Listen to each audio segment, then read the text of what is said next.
dimanapun berada, bagaimana kabarnya, semoga selalu dalam keadaan sehat walafiat, amin. Sahabat-sahabat Satu Rapper dimanapun berada yang saya cintai, Alhamdulillah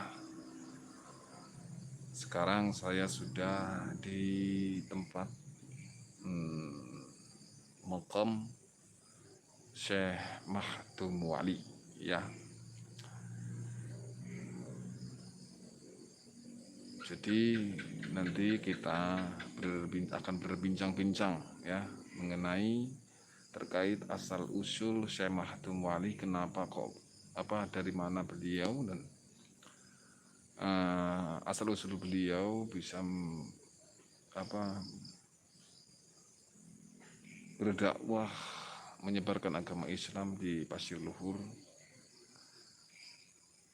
Purwokerto ini, ya, Karanglewas Purwokerto. Jadi nanti kita akan berbincang-bincang langsung dengan beliau yang sedang memahami, dan insya Allah beliau paham tentang masalah dunia spiritual, ya. Kita langsung nanti bertemu, mari.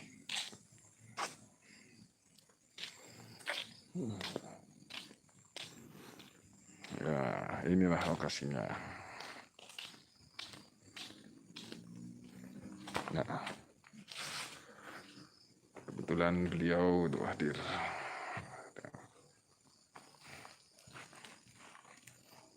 Kita tanya langsung kepada beliau, Ustadz Hasanuddin Hasan Yudantaka.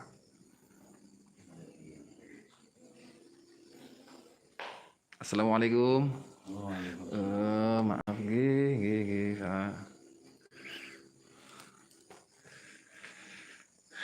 ini beliau, makamnya beliau Syekh Mahdum Wali. Kita akan bertanya mengenai asal usul beliau, ya, kepada Al Ustadz Hasan Yudantaka. Assalamualaikum Ustadz. Perkenalkan, saya Kuslana dari Purbalingga, Ustadz. Jadi kedatangan saya ke sini, pertama saya silaturahmi, dan yang kedua yaitu ya tabarukan, ingin ziarah kepada beliau Syekh Mahdum Wali. Tapi sebelumnya kami mau bertanya dulu, Ustadz, gitu, terkait asal usul Syekh Mahdum Wali, gitu. Syekh Mahdum Wali sebenarnya itu siapa? Begitu, Ustadz. Assalamualaikum warahmatullahi wabarakatuh. Waalaikumsalam warahmatullahi wabarakatuh. Yang pertama kami sampaikan bahwa Syekh Mahdum Wali, beliau adalah utusan dari Keraton Demak, di mana beliau mendapatkan amanah oleh beliau Raden Patah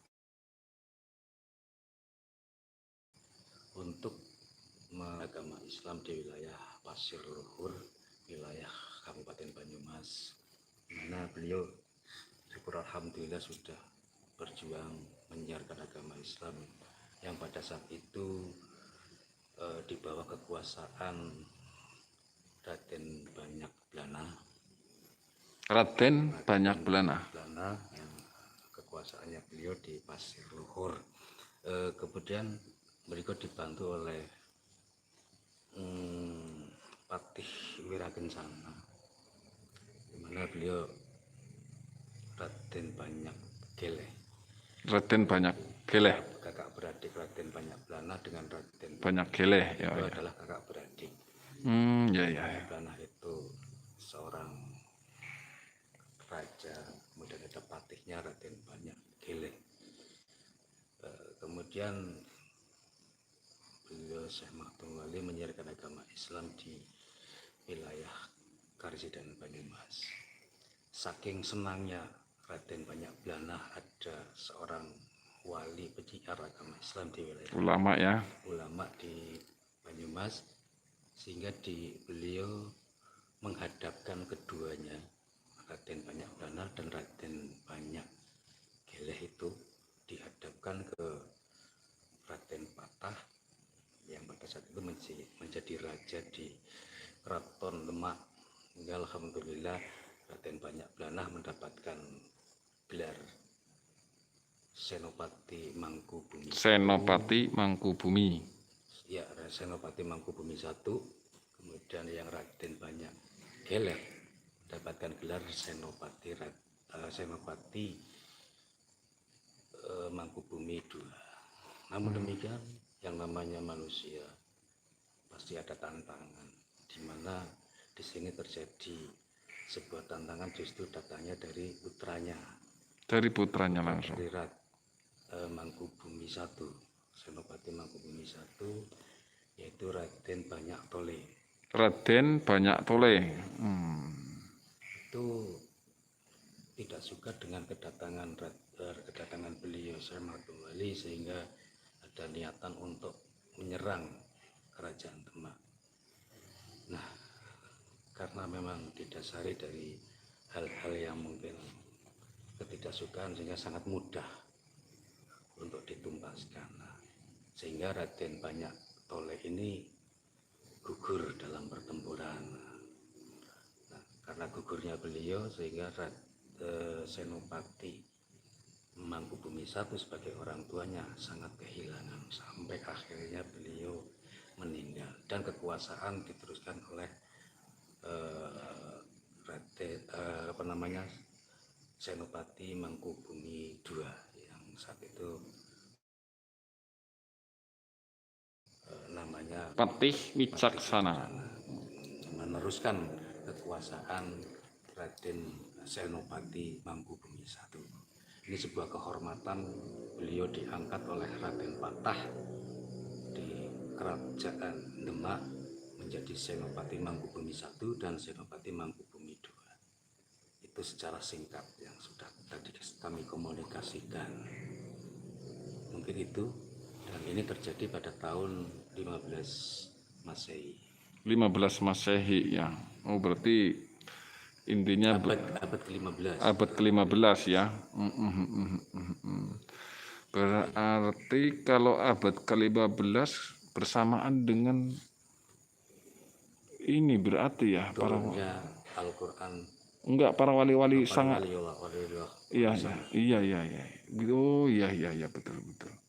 Berarti di sini termasuk makamnya siapa saja yang di dekatnya Syekh Mahmud Wali ini? Ada Raden Banyak Bleneh. Raden Banyak Bleneh. Dan Raden Banyak tadi Senopati I, Senopati Mangkubumi I dan Senopati Mangkubumi II. Ya. Untuk makamnya apakah yang itu betul? Yang sebelah sana? Yang di sini makamnya Mas Ahmad Wali, kemudian sebelah kanan ada makam Senopati I dan makam Senopati II. Jadi seperti itu ya. Ya, terima kasih Al-Ustadz Hasan. Semoga apa yang disampaikan dari beliau panjenengan mudah-mudahan bisa menjadikan semangatnya kita ya untuk membaca sebuah sejarah ya, rasa cinta kita untuk membacakan sebuah sejarah dan bisa dijadikan sebuah referensi ya kan, referensi sejarah. Jadi manusia itu kan harus mencintai sejarah. Sejarah itu wajib kita cintai, karena dengan sejarah ini kadang seseorang bisa terbangkitkan sebuah rasa untuk bisa membangkitkan cinta kita kepada Allah Subhanahu wa Ta'ala. Jadi alhamdulillah, terima kasih sebelumnya Al-Ustadz ya. Mungkin cukup sekian. Kalau ada yang salah kami sebelumnya mohon maaf ya Ustadz ya. Ya udah, para sahabat-sahabat subscribe mungkin sekian dulu ya, takut kemalaman. Jadi nanti akan ada kita saksikan lagi di makam siapa? Ya, insya Allah. Terima kasih. Wassalamualaikum warahmatullahi wabarakatuh.